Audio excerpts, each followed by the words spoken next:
إن الحمد لله نحمده ونستعينه ونؤمن به ونتوكل عليه ونعوذ بالله من شرور أنفسنا ومن سيئات أعمالنا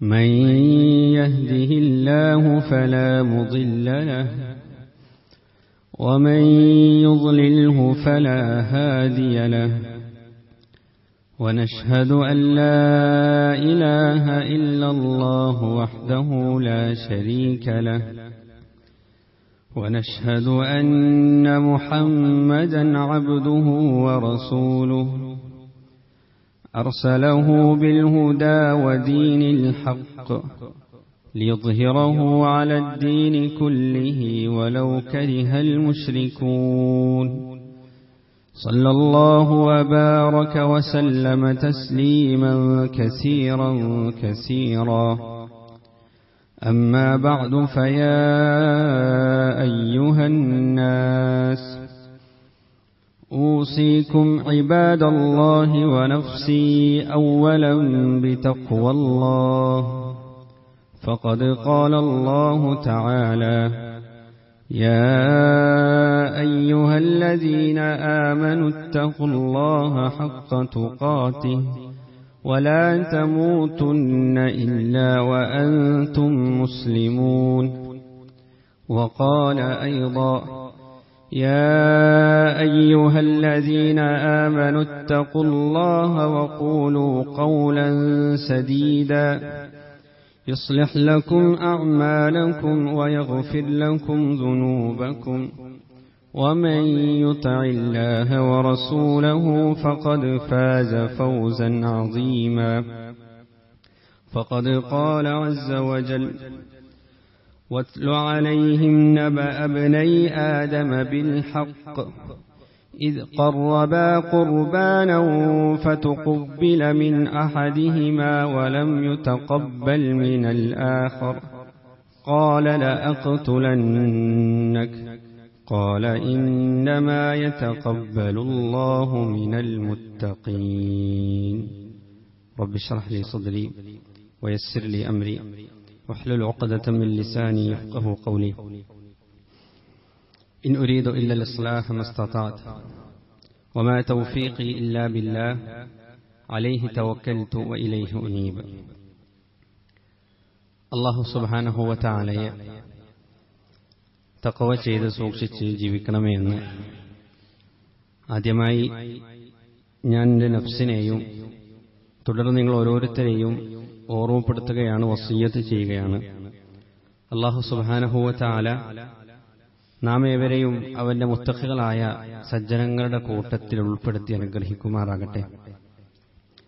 നമ്മിൽ നിന്ന് വന്നുപോയ പിഴവുകളും പോരായ്മകളും തിന്മകളുമെല്ലാം അല്ലാഹു സുബ്ഹാനഹു വ തആല അവന്റെ വിശാലമായ റഹ്മത്ത് കൊണ്ട്, അവന്റെ വിശാലമായ കാരുണ്യം കൊണ്ട് നമുക്ക് പുറത്തു തന്ന് അനുഗ്രഹിക്കുമാറാകട്ടെ.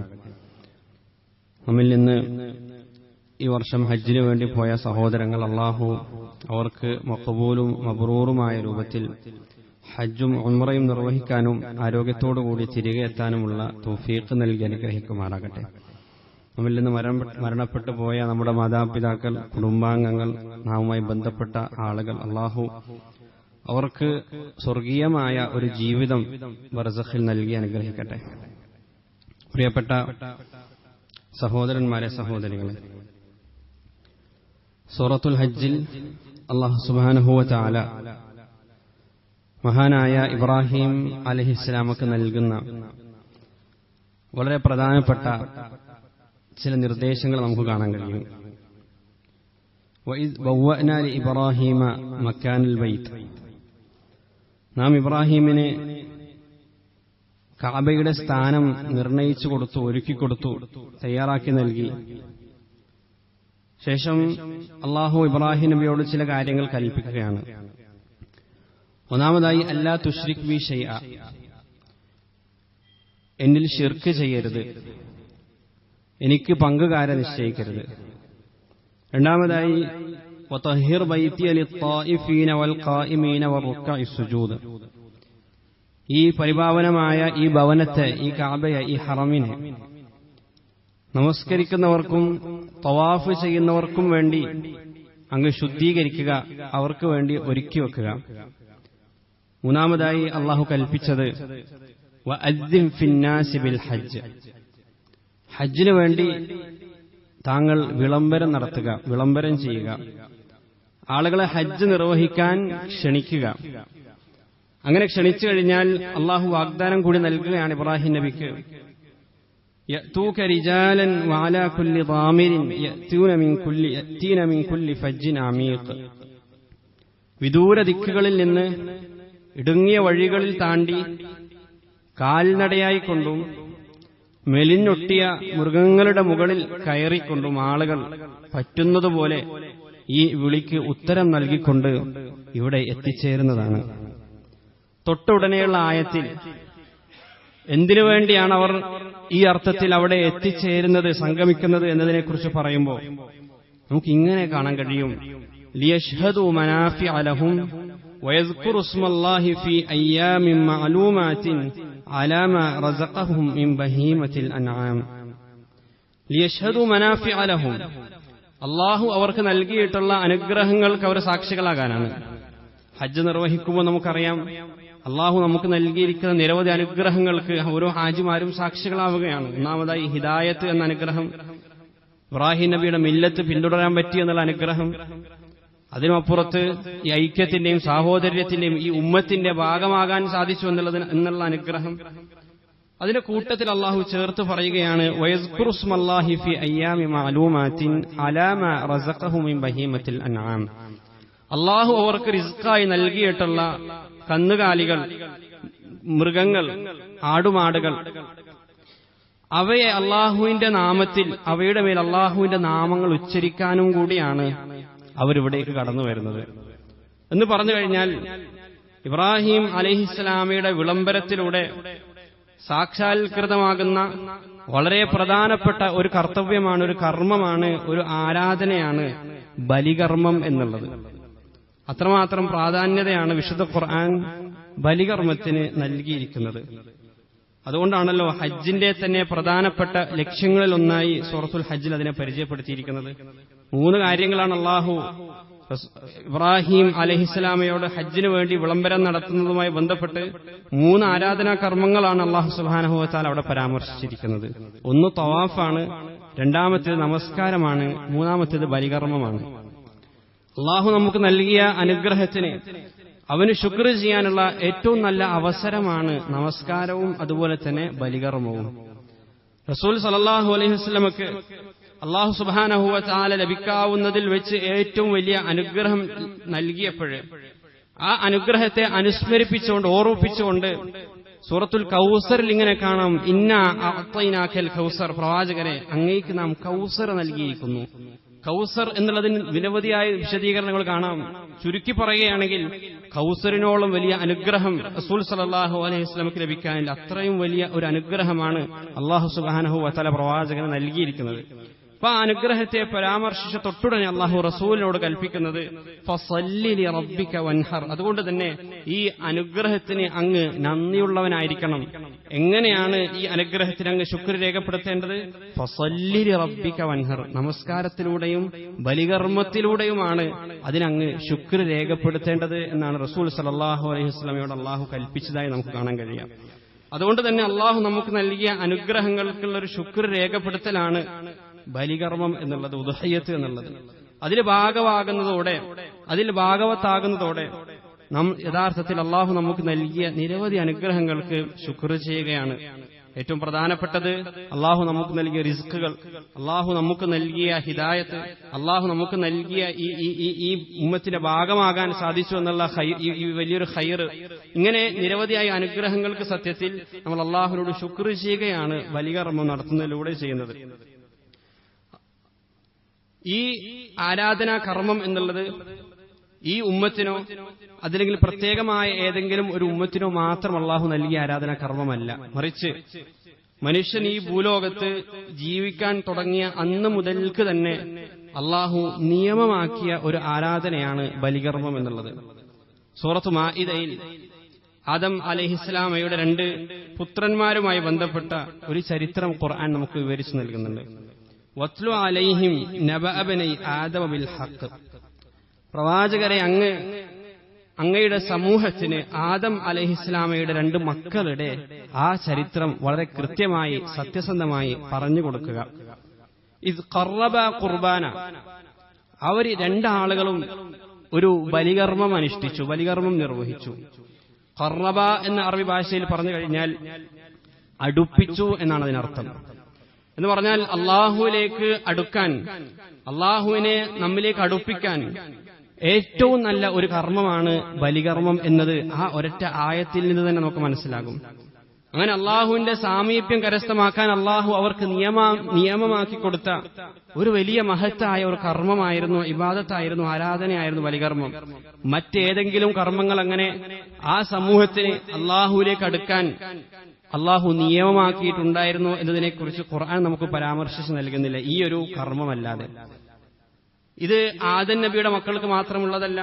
സൂറത്തുൽ ഹജ്ജിൽ തന്നെ അള്ളാഹു പറയുന്നു, വലി കുല്ലി ഉമ്മത്തിൻ ജഅൽനാ മൻസക. എല്ലാ ഉമ്മത്തിനും, എല്ലാ സമൂഹത്തിനും അള്ളാഹു അവർ വ്യത്യസ്ത രൂപത്തിലുള്ള ബലികർമ്മം നിയമമാക്കിയിട്ടുണ്ട്.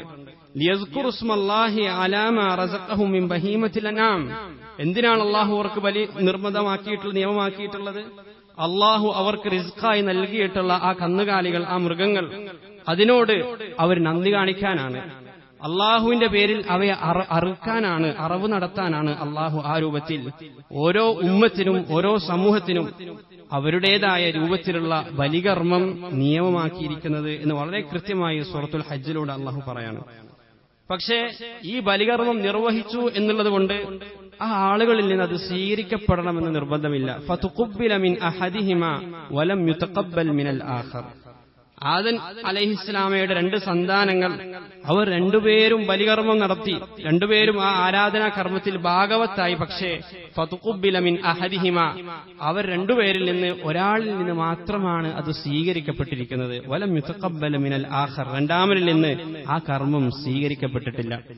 തന്റെ കർമ്മം സ്വീകരിക്കപ്പെട്ടിട്ടില്ലെന്ന് അറിഞ്ഞ ആ രണ്ടാമൻ ക്ഷുഭിതനായിക്കൊണ്ട് പറഞ്ഞു, ല അഖ്തുലന്നക്, അസൂയമൂത്ത് അരിശം വന്നു, ല അഖ്തുലന്നക്, നിന്നെ ഞാൻ കൊന്നുകളയുമെന്ന് തന്റെ സഹോദരനെ ഭീഷണിപ്പെടുത്തുകയാണ്. തൊട്ടുടനെയുള്ള ആയത്തിൽ എന്താണ് ആ തഖ്വ? ഖാല ഇന്നമാ യതഖബ്ബലുല്ലാഹു മിനൽ മുത്തഖീൻ. ആ സഹോദരൻ കൊടുക്കുന്ന മറുപടി, അല്ലാഹു മുത്തഖികളിൽ നിന്ന് മാത്രമേ കർമ്മങ്ങൾ സ്വീകരിക്കുകയുള്ളൂ എന്നുള്ളതാണ്. അടിവരയിട്ട് നമ്മൾ മനസ്സിലാക്കേണ്ട ഒരു കാര്യമാണ്. കർമ്മങ്ങളുടെ ഓളം, അതിന്റെ വലുപ്പം, അതിന്റെ ബഹളമല്ല. ഇന്നമാ യതഖബ്ബലുല്ലാഹു മിനൽ മുത്തഖീൻ, കർമ്മങ്ങൾ ഏതുമാകട്ടെ അത് മുത്തഖികളിൽ നിന്ന് മാത്രമാണ്, തഖ്വയുള്ള ആളുകളിൽ നിന്ന് മാത്രമാണ്, തഖ്വയോടുകൂടി അത് അനുഷ്ഠിക്കുന്ന ആളുകളിൽ നിന്ന് മാത്രമേ അള്ളാഹു അത് സ്വീകരിക്കുകയുള്ളൂ. ഇന്നമാ യതഖബ്ബലുല്ലാഹു മിനൽ മുത്തഖീൻ. ഈ തഖ്വ എന്ന് പറയുന്നത് ഏതെങ്കിലും ഒരു ആരാധന അനുഷ്ഠാന കർമ്മത്തിൽ നമ്മൾ കാണിക്കുന്ന സൂക്ഷ്മതയല്ല, മറിച്ച് ജീവിതത്തിലുടനീളം ഒരാൾ കൊണ്ടു നടക്കുന്ന ഒരു സ്വഭാവമാണ്, ഒരു ഗുണമാണ് തഖ്വ എന്നുള്ളത്. അതുകൊണ്ട് തന്നെ ഈ ചരിത്രം വിവരിക്കവേ വിശുദ്ധ ഖുർആൻ എന്തുകൊണ്ടാണ് ആ 2 സഹോദരങ്ങളിൽ ഒരാൾ തഖ്വയുള്ളവനായി മാറിയത്, അല്ലെങ്കിൽ ഒരാളിൽ നിന്ന് എന്തുകൊണ്ട് സ്വീകരിക്കപ്പെട്ടു, ആ സ്വീകരിക്കപ്പെട്ട സഹോദരന്റെ തഖ്വ എങ്ങനെയായിരുന്നു എന്ന് ഖുർആൻ തന്നെ അതിനൊരു ഉദാഹരണം നമുക്ക് വിവരിച്ചു നൽകുകയാണ്. ലഇൻ ബസത്ത ഇലയ്യ യദക ലിതഖ്തുലനി മാ അന ബിബാസിതി യദിയ ഇലൈക ലിഅഖ്തുലക. തനിക്കെതിരെ ഭീഷണി മുഴക്കിയ, തന്നെ കൊല്ലപ്പെടുത്തും, തന്നെ കൊല ചെയ്യുമെന്ന് ഭീഷണിപ്പെടുത്തിയ ആ സഹോദരനോട് ഈ നല്ലവനായ സഹോദരൻ കൊടുക്കുന്ന മറുപടി ഇങ്ങനെയാണ്, ലഇൻ ബസത്ത ഇലയ്യ യദക ലിതഖ്തുലനി, എന്നെ കൊന്നുകളയാൻ നീ എനിക്കെതിരിൽ നിന്റെ കരങ്ങൾ നീട്ടിയാൽ, മാ അന ബിബാസിതി യദിയ ഇലൈക ലിഅഖ്തുലക, ഞാൻ എന്റെ കരങ്ങൾ നിനക്കെതിരിൽ നീട്ടുകയില്ല, നിന്നെ ഞാൻ ഒരിക്കലും കൊന്നുകളയുകയില്ല, അങ്ങനെ കൊല്ലാൻ ശ്രമിക്കുകയുമില്ല. അപ്പൊ ഇത്രമാത്രം ഉന്നതമായ സ്വഭാവ ഗുണത്തിനുടമയായതുകൊണ്ടാണ്, ആ അർത്ഥത്തിലുള്ള ഒരു ഹൃദയവിശാലത, ആ അർത്ഥത്തിൽ പരിശുദ്ധമായ ഹൃദയം ആ സഹോദരൻ ജീവിതത്തിൽ കാത്തു സൂക്ഷിച്ചതുകൊണ്ടാണ് അള്ളാഹു ആ വ്യക്തിയിൽ നിന്ന് ആ ഖുർബാനി, ആ കർമ്മം, ആ ബലികർമ്മം സ്വീകരിച്ചത് എന്നുള്ളതാണ്. ഇത് പറയാനുള്ള കാരണം, വിശുദ്ധ ഖുർആൻ അടിക്കടി ബലികർമ്മത്തെ പറ്റി പരാമർശിക്കുമ്പോഴെല്ലാം അവിടെ തഖ്വയെ കൊണ്ടുവെക്കുന്നതായി നമുക്ക് കാണാൻ കഴിയും. ലൻ യനാലല്ലാഹ ലുഹൂമുഹാ വലാ ദിമാഉഹാ, നിങ്ങൾ ഈ നടത്തുന്ന ബലികർമ്മത്തിലെ അതിന്റെ രക്തമോ അതിന്റെ മാംസമോ ഒരിക്കലും അള്ളാഹുവിലേക്ക് എത്തിച്ചേരുന്നില്ല. വലാകിൻ യനാലുഹു തഖ്വ മിൻകും, നിങ്ങളിൽ നിന്ന് അല്ലാഹുവിലേക്ക് എത്തിച്ചേരുന്നത് നിങ്ങളുടെ തഖ്വ മാത്രമാണ്, നിങ്ങൾ കാണിക്കുന്ന സൂക്ഷ്മത മാത്രമാണ്. ആ ഓളം അല്ലെങ്കിൽ അവിടെ നമ്മൾ കാണിക്കുന്ന കർമ്മങ്ങൾ, അതിന്റെ ബാഹ്യമായ രൂപങ്ങൾ, അതൊന്നും തന്നെ അള്ളാഹുവിന്റെ അടുക്കിലേക്ക് എത്തുന്നില്ല. അള്ളാഹുവിന്റെ അടുക്കിലേക്ക് എത്തുന്നത് അവിടെ നമ്മൾ കാണാത്തൊരു കാര്യമാണ്, അവിടെ ആർക്കും കാണാൻ കഴിയാത്തൊരു കാര്യം. നാം ആ കർമ്മത്തിൽ ഏർപ്പെടുമ്പോൾ നമ്മുടെ ഹൃദയത്തിന്റെ അന്തരാളങ്ങളിൽ നാം സൂക്ഷിച്ചു വെക്കുന്ന ഒരു നീയത്തുണ്ട്, അവിടെ നാം കാണിക്കുന്ന ഒരു ആത്മാർത്ഥതയുണ്ട്, അവിടെ നമുക്കുണ്ടാകുന്ന നിഷ്കളങ്കതയുണ്ട്. ആ കാര്യങ്ങൾ മാത്രമാണ് അള്ളാഹുവിന്റെ അടുക്കിലേക്ക് എത്തുന്നത്. ആ തഖ്വ, ആ സൂക്ഷ്മത, അത് മാത്രമാണ് അള്ളാഹുവിന്റെ അടുക്കിലേക്ക് എത്താൻ പോകുന്നത്. എല്ലാ ആളുകളും ഇതിന്റെ ഭാഗവത്താകാണ്. അപ്പൊ ഞാൻ എങ്ങനെ അതിലൊരു ഷെയറെങ്കിലും വാങ്ങാതിരിക്കും? ഞാൻ വളരെ സമ്പന്നനാണ്, അപ്പൊ ഞാൻ എങ്ങനെയാണ് ഒരു ഉരുവിനെ മുഴുവനായിട്ട് വാങ്ങാതിരിക്കുക? അല്ലെങ്കിൽ ആളുകൾ എന്നെപ്പറ്റി എന്ത് വിചാരിക്കില്ല, എന്നോട് ചോദിച്ചുകൊണ്ടേയിരിക്കുകയാണ് എങ്ങനെയാണ് നൽകാതിരിക്കുക? ഇങ്ങനെ രൂപത്തിലുള്ള ചിന്തകളല്ല, മറിച്ച് അങ്ങേയറ്റത്തെ നിഷ്കളങ്കമായ അള്ളാഹുവിന്റെ പ്രീതി മാത്രം കാംക്ഷിച്ചുകൊണ്ടുള്ള കർമ്മം മാത്രമാണ് അള്ളാഹുവിന്റെ അടുക്കിലേക്ക് ഉയർത്തപ്പെടുക. ആ കർമ്മം മാത്രമാണ് അള്ളാഹുവിന്റെ അടുക്കൽ സ്വീകരിക്കപ്പെടുക. എന്ന് മാത്രമല്ല, ഇത് ഒരു സാമ്പത്തിക ഇടപാടായിട്ടല്ല നമ്മൾ കാണേണ്ടത്, മറിച്ച് എന്റെ തഖ്വയെ ഉത്തേജിപ്പിക്കുന്ന, എന്റെ തഖ്വ ഏറ്റവും നല്ല രൂപത്തിൽ ഞാൻ കൊണ്ടുവരേണ്ട, ഞാൻ ഏറ്റവും കൂടുതൽ എന്റെ ജീവിതത്തിൽ സൂക്ഷ്മത പാലിക്കേണ്ട ഒരു കർമ്മത്തിലാണ് ഞാൻ ഇടപെടുന്നത് എന്ന അങ്ങേയറ്റത്തെ ബോധ്യത്തോടു കൂടിയായിരിക്കണം ഓരോ ആളുകളും ഈ കർമ്മത്തിലേക്ക് ഭാഗവത്താകേണ്ടത്. കാരണം ഇതെന്റെ തഖ്വയെ ബാധിക്കുന്ന പ്രശ്നമാണ്, ഇതെന്റെ വിശ്വാസത്തെ ബാധിക്കുന്ന പ്രശ്നമാണ്. ഏറ്റവും നല്ല തഖ്വ ഞാൻ കാത്തു സൂക്ഷിക്കേണ്ട ഒരു മേഖലയാണ്. ആ ആയത്ത് അല്ലാഹു അവസാനിപ്പിക്കുന്നത് ഇങ്ങനെയാണ്: വബശ്ശിരിൽ മുഹ്സിനീൻ, പ്രവാചകരെ അങ്ങ് മുഹ്സിനീങ്ങൾക്ക് സന്തോഷവാർത്ത അറിയിക്കുക, ഇഹ്സാനുള്ള ആളുകൾക്ക് സന്തോഷവാർത്ത അറിയിക്കുക. മുഫസ്സിറുകൾ പറയുന്നുണ്ട്, അതാ അതിന്റെ അർത്ഥം എന്താണ്? ഈ ബലികർമ്മത്തിൽ ഓരോ ആളുകളും അങ്ങേയറ്റത്തെ ഇഹ്സാൻ വെച്ച് പുലർത്തേണ്ടതുണ്ട് എന്നുള്ളതാണ്. ബലികർമ്മവുമായി ബന്ധപ്പെട്ട സകല മേഖലകളിലും നമ്മൾ ഇഹ്സാൻ കാണിക്കണം. അതിന്റെ സാമ്പത്തിക ഇടപാടുകളിലാകട്ടെ, ആ ഉരുവിനെ വാങ്ങുന്നതിലാകട്ടെ, അതുമായി ബന്ധപ്പെട്ട് എന്തൊക്കെ കാര്യങ്ങൾ നമ്മൾ ചെയ്യുന്നുണ്ടോ, അതുമായി ബന്ധപ്പെട്ട് എന്തൊക്കെ കാര്യങ്ങൾ നമ്മൾ സംസാരിക്കുന്നുണ്ടോ, അതിലൊക്കെയും അങ്ങേയറ്റത്തെ ഇഹ്സാൻ, ഭംഗി, അള്ളാഹുവിനോടുള്ള സൂക്ഷ്മത നമുക്ക് കാത്തുവെക്കാൻ സൂക്ഷിക്കാൻ സാധിക്കേണ്ടതായിട്ടുണ്ട്. വല്ലാഹു യുഹിബ്ബുൽ മുഹ്സിനീൻ എന്നുള്ളതാണ്. അങ്ങനെ നമ്മൾ ഇഹ്സാൻ വെച്ച് പുലർത്തിക്കഴിഞ്ഞാൽ മുഹ്സിനീങ്ങളാകാൻ നമുക്ക് കഴിയും. അങ്ങനെ അള്ളാഹുവിന്റെ ഏറ്റവും ഇഷ്ടക്കാരായി, അള്ളാഹുവിന്റെ അടുപ്പക്കാരായി നമുക്ക് മാറാൻ കഴിയും. എന്തുകൊണ്ടാണ് ഈ ബലികർമ്മത്തിൽ ഇത്രമാത്രം തഖ്വയും സൂക്ഷ്മതയും ഇഹ്സാനുമെല്ലാം വെച്ചു പുലർത്തേണ്ടത് എന്ന് ചോദിച്ചാൽ, ഇത് വെറും ഒരു കർമ്മമായിട്ടല്ല നമ്മൾ കാണേണ്ടത്, ഇത് വെറും ഒരു മൃഗമായിട്ടല്ല ബലിമൃഗത്തെ നമ്മൾ കാണേണ്ടത്, മറിച്ച് അത് അള്ളാഹുവിന്റെ ചിഹ്നങ്ങളായിട്ട് വേണം നമ്മൾ മനസ്സിലാക്കാൻ. അങ്ങനെയാണ് ഖുർആൻ അതിനെ പരിചയപ്പെടുത്തി തന്നിരിക്കുന്നത്. വൽ ബുദ്ന ജഅൽനാഹാ ലക്കും മിൻ ശആഇരില്ലാ, ബലിമൃഗങ്ങൾ ജഅൽനാഹാ ലക്കും മിൻ ശആഇരില്ലാ, അള്ളാഹുവിന്റെ ചിഹ്നങ്ങളായിട്ടാണ് ബലിമൃഗങ്ങളെ നാം നിങ്ങൾക്ക് നിശ്ചയിച്ചു തന്നിരിക്കുന്നത് എന്നുള്ളതാണ്. അത് അള്ളാഹുവിന്റെ ചിഹ്നങ്ങളാണ്. വമൻ യുഅള്ളിം ശആഇറല്ലാഹി ഫഇന്നഹാ മിൻ തഖ്വൽ ഖുലൂബ്, അള്ളാഹുവിന്റെ ചിഹ്നങ്ങളോട് ആദരവ് തോന്നുക എന്നുള്ളത്, അതിനെ ജീവിതത്തിൽ മഹത്വവൽക്കരിക്കുക എന്നുള്ളത് മിൻ തഖ്വൽ ഖുലൂബ്, ഹൃദയത്തിൽ തഖ്വയുള്ള ആളുകൾക്ക് മാത്രം സാധ്യമാകുന്ന ഒന്നാണ്. ഹൃദയത്തിൽ തഖ്വയുണ്ടെങ്കിൽ മാത്രമാണ് ബലിമൃഗങ്ങളെ കാണുമ്പോൾ അള്ളാഹുവിനെ നമുക്ക് ഓർമ്മ വരാം. അപ്പോഴും മാത്രമാണ് ആ മൃഗങ്ങളോട് നമുക്ക് ആദരവ് കാണിക്കാൻ സാധിക്കുക. അതുകൊണ്ടാണല്ലോ വമൻ യുഅള്ളിം ശആഇറല്ലാഹി ഫഇന്നഹാ മിൻ തഖ്വൽ ഖുലൂബ്. അടിസ്ഥാനപരമായി ബലിമൃഗങ്ങളെക്കുറിച്ചാണ് ആ ആയത്ത്. ഇബ്നു അബ്ബാസ് റളിയല്ലാഹു അൻഹു ഈ ആയത്തിനെ വിശദീകരിച്ചുകൊണ്ട് പറയുന്നുണ്ട്, ഐ തഅളീമുഹാ ഇസ്തിസ്മാനുഹാ വസ്തിഹ്സാനുഹാ എന്ന് പറഞ്ഞു കഴിഞ്ഞാൽ, ഈ ബലിമൃഗങ്ങളെ ആദരിക്കുക എന്ന് പറഞ്ഞു കഴിഞ്ഞാൽ അള്ളാഹുവിന്റെ ചിഹ്നങ്ങളെ ആദരിക്കുന്നതിന് തുല്യമാണ്. എങ്ങനെയാണ് ഈ ബലിമൃഗങ്ങളെ നമ്മൾ ആദരിക്കേണ്ടത്? അതിനോട് നമ്മൾ ആദരവ് പുലർത്തണം, അതിനെ പോഷിപ്പിക്കണം, അതുപോലെ തന്നെ അതിനെ ഭംഗിയാക്കണം. ഇത് മൂന്നും അതിനോടുള്ള തഅലീമാണ്, അതിനോട് നമ്മൾ കാണിക്കുന്ന ആദരവാണ് എന്ന് ഇബ്നു അബ്ബാസ് റളിയല്ലാഹു അൻഹു ഉദ്ധരിക്കുന്നുണ്ട്. അബൂ ഉമാമ റളിയല്ലാഹു അൻഹു പറയുന്നുണ്ട്, കുന്നാ നുസമ്മിനുൽ ഉദ്ഹിയത ബിൽ മദീന, മദീനയിലുള്ള ബലിമൃഗങ്ങളെ നമ്മളൊക്കെ ഭക്ഷണം കൊടുത്ത് അവയെ പോഷിപ്പിക്കുമായിരുന്നു, അവയെ കൂടുതൽ ആരോഗ്യമുള്ളതാക്കി നമ്മൾ മാറ്റുമായിരുന്നു. വക്കാനൽ മുസ്ലിമൂന യുസമ്മിനൂന, എല്ലാ മുസ്ലിമീങ്ങളും അങ്ങനെ ചെയ്യുമായിരുന്നു. എന്റേതാണ് നിന്റേതാണ് എന്നൊന്നും വ്യത്യാസമില്ലാതെ ബലിമൃഗങ്ങളെ എല്ലാ ആളുകളും ഒരുപോലെ ആദരിക്കുകയും അതിനുവേണ്ട ഭക്ഷണങ്ങൾ എല്ലാ ആളുകളും സഹകരിച്ചുകൊണ്ട് നൽകുകയും ചെയ്യുമായിരുന്നു എന്ന് സഹാബിയായ അബൂ ഉമാമ റളിയല്ലാഹു അൻഹു ഉദ്ധരിക്കുന്നത് നമുക്ക് കാണാൻ കഴിയും. പലപ്പോഴും ഇന്ന് ചില സ്ഥലങ്ങളിലൊക്കെ അങ്ങനെയുണ്ട്. ഒരുപാട് ആഴ്ചകൾക്ക് മുന്നേ, മാസങ്ങൾക്ക് മുന്നേ ബലിമൃഗങ്ങളെ അവർ വാങ്ങും. ശേഷം ആ നാട്ടിലുള്ള ഓരോ ആളുകളും സഹകരിച്ചുകൊണ്ട് അതിനെ പരിപാലിക്കും, അതിനെ പരിപോഷിപ്പിക്കും. അങ്ങനെ അതുമായിട്ടുള്ളൊരു അറ്റാച്ച്മെന്റ് അവർക്ക് വരും എന്നുള്ളതാണ്. ഇത് അള്ളാഹുവിന്റെ ഷിആറുകളോട് മനുഷ്യർക്ക് തോന്നുന്ന, ഹൃദയത്തിൽ തഖ്വയുള്ള സൂക്ഷ്മതയുള്ള ആളുകൾക്ക് തോന്നുന്ന ഒരു ആദരവാണ്. അവർ അതിനോട് കാണിക്കുന്ന ഒരു ബഹുമാനമാണ്. എന്നാൽ ഇന്ന് പലപ്പോഴും വളരെ ഖേദകരമായൊരു കാര്യം, ബലി എന്നുള്ളത് ഒരുതരം കശാപ്പായിട്ട് നമ്മളിത് മാറ്റിയിരിക്കുകയാണ്, അങ്ങനെ മാറിയിരിക്കുകയാണ്.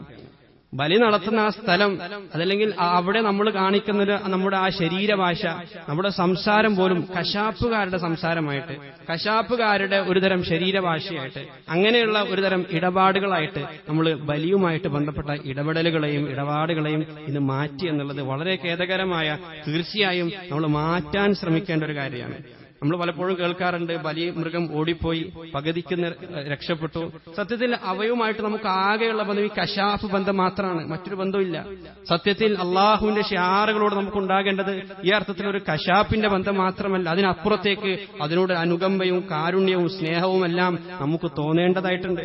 വൽ അൻആമ ഖലഖഹാ ലക്കും, നിങ്ങൾക്ക് വേണ്ടി അള്ളാഹു സൃഷ്ടിച്ചിരിക്കുന്നവയാണവ.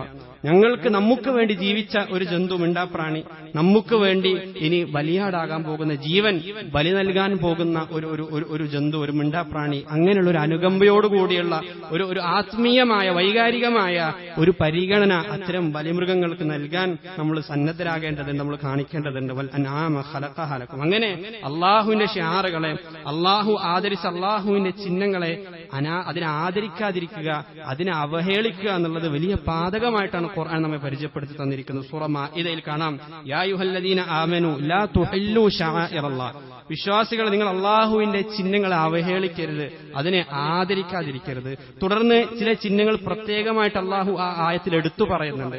വല ശഹറൽ ഹറാമ വലൽ ഹദിയ, ആദ്യമായിട്ട് പറഞ്ഞത് അള്ളാഹുവിന്റെ പവിത്രമായ മാസവും ബലിമൃഗവും എന്നുള്ളതാണ്.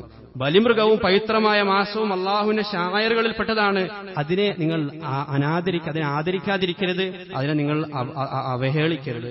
തുടർന്ന് പറയാണ് വലൽ ഖലാഇദ, ആ ബലിമൃഗങ്ങളെ മാത്രമല്ല, അത് ബലിമൃഗങ്ങളാണ് എന്ന് അടയാളപ്പെടുത്തിക്കൊണ്ട് അതിന്റെ കഴുത്തിലിടുന്ന ഒരു പ്രത്യേകമായ ഒരു ചൈനുണ്ട്. ആ നാട, ആ ചൈന്, ആ ഖിലാദ, അതിനോട് പോലും നിങ്ങൾ അനാദരവ് കാണിക്കരുത്. ഇത് ബലിമൃഗമാണ് എന്ന് സൂചിപ്പിക്കാൻ വേണ്ടി അവയുടെ കഴുത്തിൽ കെട്ടുന്ന ആ നാട, അതിനോട് പോലും നിങ്ങൾ അനാദരവ് കാണിക്കരുത് എന്ന് ഖുർആൻ എടുത്തു പറയാണ്. വലൽ ഖലാഇദ വലാ ആമീനൽ ബൈത്തൽ ഹറാമ യബ്തഗൂന ഫദ്ലൻ മിനല്ലാഹി വറിദ്വാന, അതിന്റെ കൂട്ടത്തിൽ ചേർത്തുകൊണ്ടാണ് അള്ളാഹുവിന്റെ വിശുദ്ധ ഹറം ലക്ഷ്യമാക്കി കൊണ്ടുപോകുന്ന ആ തീർത്ഥാടകരെയും നിങ്ങൾ അവഹേളിക്കരുത്, അവരോട് ആദരവ് കാണിക്കാതിരിക്കരുത് എന്ന് ഖുർആൻ പറഞ്ഞിരിക്കുന്നത്. നമുക്ക് അത്രമാത്രം ഗൗരവപ്പെട്ട കാര്യമാണ്.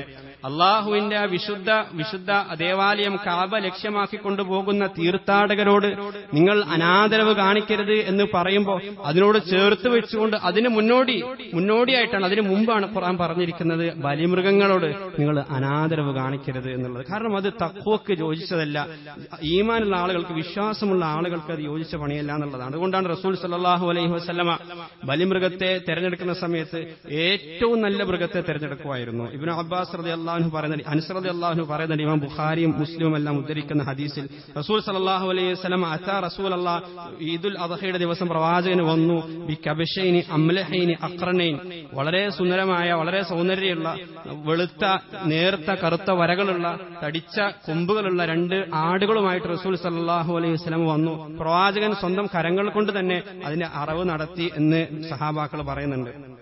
എന്ന് മാത്രമല്ല, പോരായ്മകളുള്ള, കുറവുകളുള്ള, ന്യൂനതകളുള്ള ബലിമൃഗങ്ങളെ ബലിക്ക് വേണ്ടി, അല്ലെങ്കിൽ അങ്ങനെയുള്ള കന്നുകാലികളെ ബലിക്ക് വേണ്ടി സ്വീകരിക്കുന്നതിന് റസൂൽ സല്ലല്ലാഹു അലൈഹി വസല്ലം നിരോധിക്കുകയും അതിനെ നിരുത്സാഹപ്പെടുത്തുകയും ചെയ്തിട്ടുണ്ട്. അതിന്റെ മഹത്വത്തെപ്പറ്റി സെയ്ദ് ഇബ്നു അർഖം റളിയല്ലാഹു അൻഹു റസൂൽ സല്ലല്ലാഹു അലൈഹി വസല്ലമയോട് ചോദിക്കുന്നുണ്ട്, മാ ഹാദിഹിൽ അവാഹി, ഇതിനെപ്പറ്റി ഇതെന്താണിത് എന്ന് ചോദിച്ചപ്പോഴേ പ്രവാചകൻ പറഞ്ഞു, സുന്നത്തു അബീക്കും ഇബ്രാഹിം, ഇത് നിങ്ങളുടെ പിതാവായ ഇബ്രാഹിം അലൈഹിസ്സലാമയുടെ ചര്യയാണ്. ആ സമയത്ത് ആ സഹാബി ചോദിച്ചു, മാലൻ മിൻഹ, ഞങ്ങൾക്ക് എന്താണ് കിട്ടുക ഇങ്ങനെ ചെയ്താൽ? അപ്പോൾ റസൂൽ സല്ലല്ലാഹു അലൈഹി വസല്ലം തങ്ങൾ കൊടുത്ത മറുപടി, ബികുല്ലി ശഅറത്തിൻ ഹസന, ഇതിന്റെ ഓരോ രോമത്തിനും പകരമായി നിങ്ങൾക്ക് നന്മയുണ്ട് എന്ന് പറഞ്ഞു. അപ്പൊ കുറച്ചുകൂടി കൗതുകത്തോടുകൂടി ആ സഹാബി ചോദിച്ചു, ഫസ്സൂഫ്, അങ്ങനെയാണെങ്കിൽ ചെമ്മരിയാടാണെങ്കിലും അങ്ങനെ തന്നെയാണോ? കാരണം സാധാരണ ആടുകളിൽ നിന്ന് വ്യത്യസ്തമായ ഒരുപാട് രോമങ്ങൾ അതിനുണ്ടല്ലോ. അപ്പോൾ റസൂൽ സല്ലല്ലാഹു അലൈഹി വസല്ലം പറഞ്ഞു, ബികുല്ലി ശഅറത്തിൻ മിനസ് സൂഫി ഹസന, ചെമ്മരിയാടാണെങ്കിലും അതിന്റെ ഓരോ രോമത്തിനും പകരമായി നിങ്ങൾക്ക് നന്മയുണ്ട്. അത്രമാത്രം വലിയ ഒരു നന്മയാണ് ബലികർമ്മത്തിലൂടെ നമ്മൾ നിർവഹിക്കുന്നത്. അതിന്റെ പ്രാധാന്യത എത്രത്തോളം എന്ന് ചോദിച്ചാൽ, റസൂൽ സല്ലല്ലാഹു അലൈഹി വസല്ലം ഈ പെരുന്നാൾ ദിവസം മുസല്ലയിലേക്ക് എല്ലാ ആളുകളും വരണമെന്നാണ് കൽപ്പിച്ചിരിക്കുന്നത്. എല്ലാ ആളുകളും വരണം. സാധാരണ പള്ളിയിൽ വരാൻ അനുവാദമില്ലാത്ത ആളുകളാകട്ടെ, നമസ്കാരമില്ലാത്ത ആളുകളാകട്ടെ, വൃദ്ധരാകട്ടെ, എല്ലാ ആളുകളും മുസല്ലയിലേക്ക് വരണം, കുട്ടികൾ വരണം എന്ന് റസൂൽ സല്ലല്ലാഹു അലൈഹി വസല്ലം പറയുന്നുണ്ട്. പക്ഷേ ഒരു വിഭാഗം അതിലേക്ക് നമ്മുടെ മുസല്ലയിലേക്ക് വരേണ്ടതില്ല എന്നും പ്രവാചകൻ പറയുന്നുണ്ട്. അത് മൻ കാന ലഹു സഅയുൻ ഫലം യുദഹി, കഴിവുണ്ടായിട്ടും ഉദ്ഹിയത്ത് നടത്താത്ത ആളുകൾ നമ്മുടെ മുസല്ലയിലേക്ക് വരേണ്ടതില്ല എന്ന് റസൂൽ സല്ലല്ലാഹു അലൈഹി വസല്ലം പറയുന്നത്. അത്രമാത്രം ഗൗരവപ്പെട്ടൊരു കാര്യമാണ്. ഫകുലു മിൻഹ വഅത്ഇമുൽ ഖാനിഅ വൽ മുഅ്തർ, ആ ബലിമൃഗത്തിൽ നിന്ന് അള്ളാഹു പറയുന്നു, ഫകുലു മിൻഹ, നിങ്ങളൊരു ഓഹരി ഭക്ഷിക്കണം, നിങ്ങളൊരു ഓഹരി ഭക്ഷിക്കുക. വഅത്ഇമുൽ ഖാനിഅ വൽ മുഅ്തർ, വളരെ ഗൗരവത്തിൽ നമ്മൾ ആലോചിക്കേണ്ട ഒരു കാര്യം. അള്ളാഹു പറയുന്നത് നിങ്ങൾ ഖാനിഅനെ അത് ഭക്ഷിപ്പിക്കുക.